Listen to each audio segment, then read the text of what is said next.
दोस्तों RRB group D की परीक्षा अब दूर नहीं है और ऐसे में सभी बच्चे के डाउट हैं कि क्या सिलेक्शन होगा या नहीं होगा।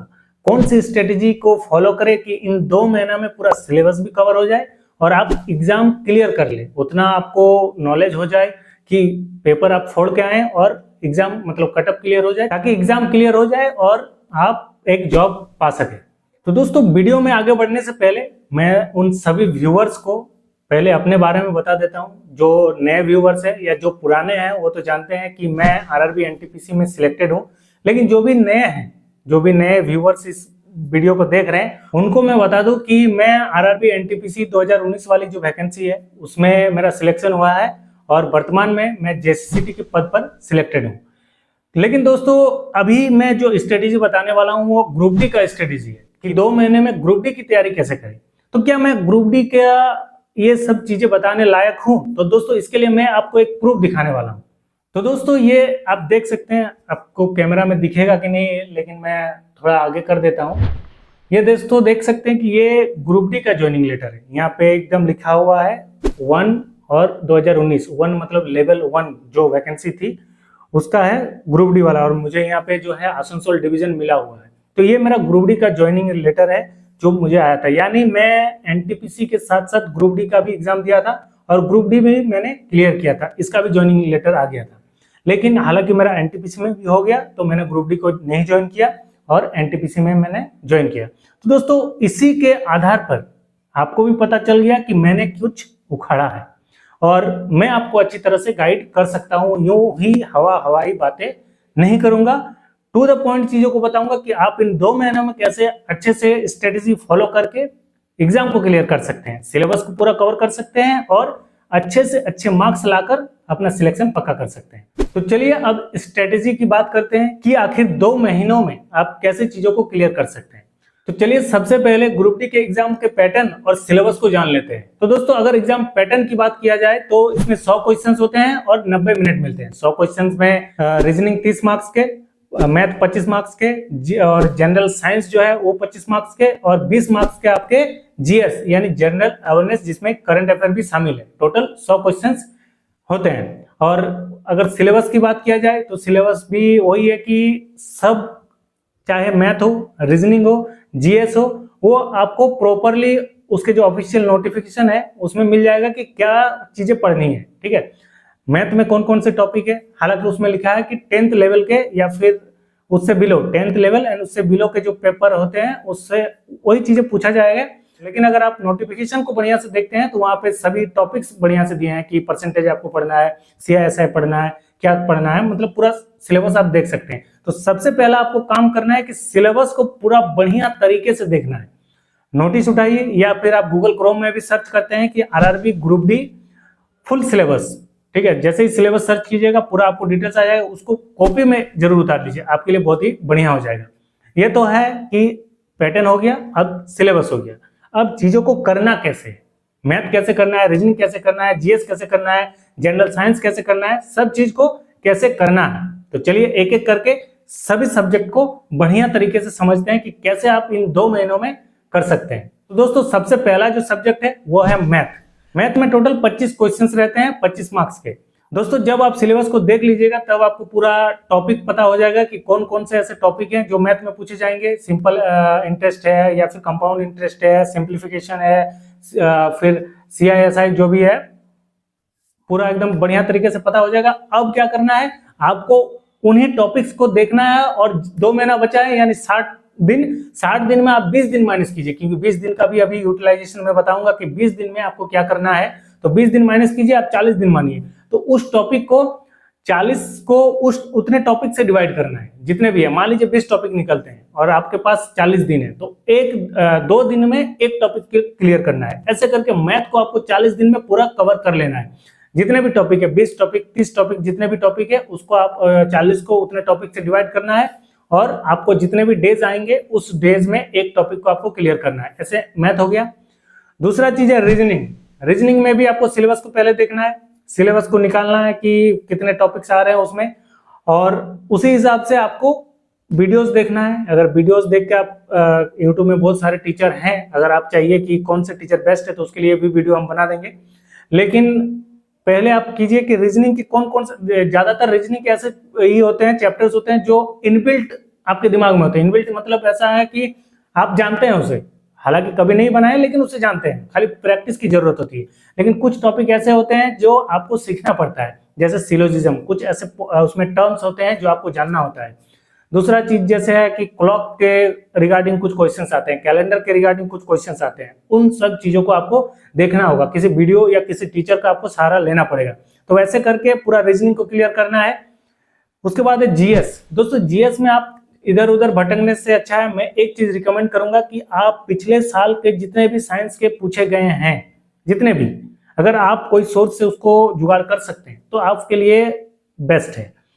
वो मतलब ऐसा चीज है कि साइंस में ज्यादातर वही चीजें रिपीट होती है, खास करके ग्रुप डी में, क्योंकि साइंस में जनरली जो क्वेश्चंस पूछे जाते हैं, अगर आप प्रीवियस ईयर उठाएंगे और उससे कर लेंगे, मतलब 2-3 बार का, जैसे 19 हुआ, उसके पहले जो एक 17 या 16 का जो वैकेंसी आया था, वो 2 चीज अगर साइंस का उठा लेते हैं, उसमें भी आप देखिएगा कि बहुत सारी चीजें हर शिफ्ट में रिपीट हो रही है। इस आज मान लिया आया, 2 दिन बाद सेम क्वेश्चन रिपीट हो गया।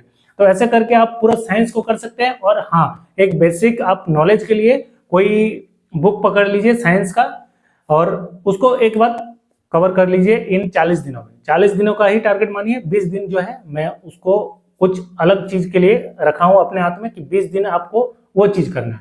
ठीक है, आप ऐसे जीएस को करिए। फिर जो बचा है जीएस यानी जनरल साइंस वो था, अब GS general studies, GK GS जिसे बोलते हैं, साथ ही करंट अफेयर। तो इसमें आपको ज्यादा इधर उधर नहीं भटकना है।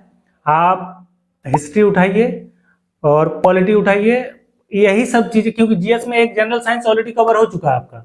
पॉलिटी और हिस्ट्री ये 2 चीजें कर लीजिए। जियोग्राफी में आप जो है स्टैटिक पार्ट को पूरा कवर कर लीजिए। स्टैटिक पार्ट मतलब होता है जैसे नदी नाला, पर्वत, पहाड़, उसके बाद आपका जो भी क्या बोलते हैं झरना वगैरह है, उसके बाद नेशनल पार्क्स हैं, बायोस्फीयर रिजर्व है, फिर वर्ल्ड हेरिटेज साइट्स है, ये सब जियोग्राफी में भी आता है और स्टैटिक्स में भी आता है। तो स्टैटिक्स के थ्रू अगर आप करते हैं तो ज्यादातर चीजें आपका कवर हो जाता है। और ग्रुप डी का भी एक खास बात है कि जीएस में स्टैटिक पार्ट को ज्यादा पूछा जाता है, ठीक है, और हिस्ट्री में मॉडर्न हिस्ट्री को, ये सब चीजें आपको देख लेना है।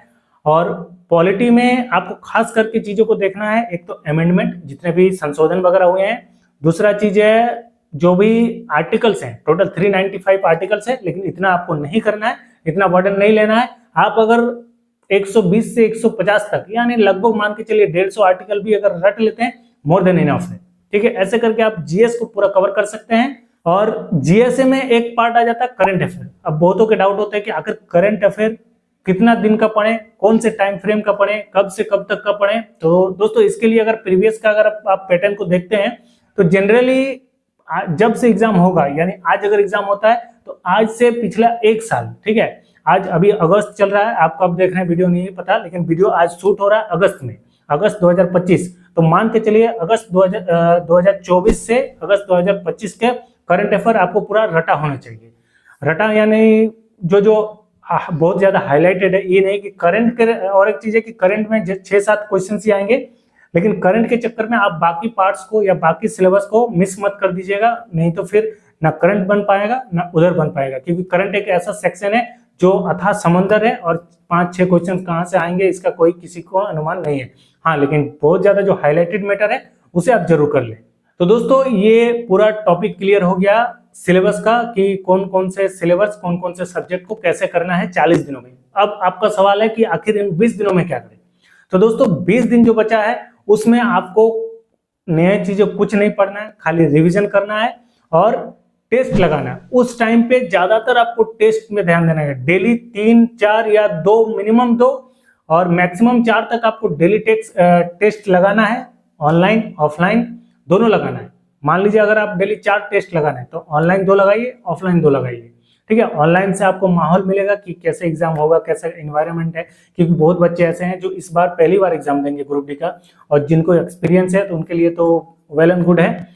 और ये हो गया 4 टेस्ट आपको देना है मैक्सिमम, मिनिमम 2 टेस्ट। आप अपने हिसाब से, अपने कैपेसिटी के हिसाब से, अपने टाइम के हिसाब से ये सब चीजें कर सकते हैं। और साथ ही दोस्तों, जब आप इन 40 दिनों में जब तैयारी कर रहे होंगे, जब सिलेबस को कवर करते होंगे, तब भी मिनिमम आपको 1 टेस्ट देना है। चाहे आपको आता हो ना आता हो, ऑनलाइन आपको 1 टेस्ट जरूर देना है। चाहे कोई भी प्लेटफॉर्म का टेस्ट ले लीजिए ऑनलाइन।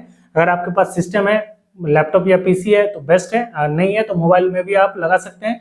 डेली 1 टेस्ट जरूर लगाना है। और जब 40 दिन कंप्लीट हो जाएगा, तब 40 से जो अगला 20 दिन है उसमें मिनिमम 2 मैक्सिमम 4 टेस्ट लगाना है, ऑनलाइन और ऑफलाइन मिला के। और जब आप दोस्तों आज से एक चीज अपने दिमाग में रख लीजिए कि आपको एक रूटीन बना के चीजों को करना है। आप अपने हिसाब से देखिए कि डेली मुझे कितना घंटा मिल पाता है जिसको मैं पढ़ाई पे लगा सकूं। अगर आप कहीं काम करते हैं या फिर कुछ कॉलेज वगैरह में है, कुछ दूसरा चीज करते हैं, आप अपने आप को एनालिसिस कीजिए कि मैं दिन में इतना टाइम, या रात और दिन टोटल 24 घंटे में मिला के मैं इतना टाइम अपने स्टडी को दे सकता हूं। तो पहले उस टाइम को निकालिए। फिर उस टाइम को निकालने के बाद आप अपने हिसाब से रूटीन सेट कीजिए कि मुझे इतना घंटा मैथ में देना है। आप वो चीज आप ही बढ़िया से बता पाएंगे कि आपका मैथ कमजोर है, रीजनिंग कमजोर है, जीएस कमजोर है, या फिर साइंस कमजोर है, कौन सा सेक्शन कमजोर है। उस हिसाब से आप अपने टाइम को बांटिए जितने भी घंटे आपको मिले हैं। हाँ, लेकिन मैं यहाँ पे आपको एक चीज जरूर सजेस्ट करूंगा कि जो मॉर्निंग टाइम है, यानी जब भी आप सुबह उठते हैं, उस टाइम पे कुछ याद रखने वाले चीजों को ज्यादा फोकस करना चाहिए। जैसे, क्योंकि उस टाइम पे माइंड एकदम रिफ्रेश होता है और कोई भी चीजें जल्दी से एब्जॉर्ब कर लेता है। तो उस टाइम पे मेरे हिसाब से आपको जीएस वगैरह पढ़ना चाहिए।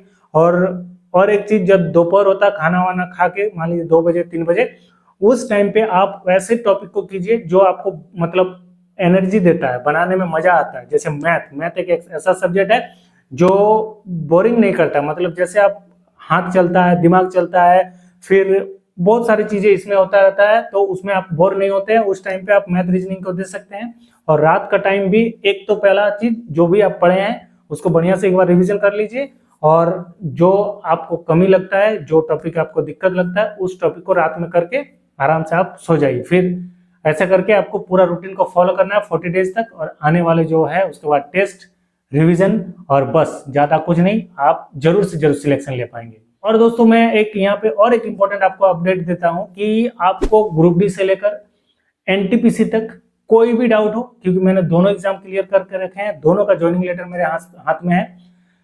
कोई भी आपका डाउट हो, कोई भी, चाहे मेडिकल से रिगार्डिंग, डॉक्यूमेंट से रिगार्डिंग, या फिर कोई भी चीज, आप कमेंट में जरूर पूछिए। मैं हर एक कमेंट का जवाब देता हूं, आपको जवाब जरूर मिलेगा। तो दोस्तों, ये था पूरा स्ट्रेटेजी। अगर वीडियो अच्छा लगा है तो वीडियो को जरूर लाइक कर देना, ठीक है दोस्तों। चलिए मिलते हैं फिर किसी एक और नए वीडियो में, तब तक के लिए बाय बाय।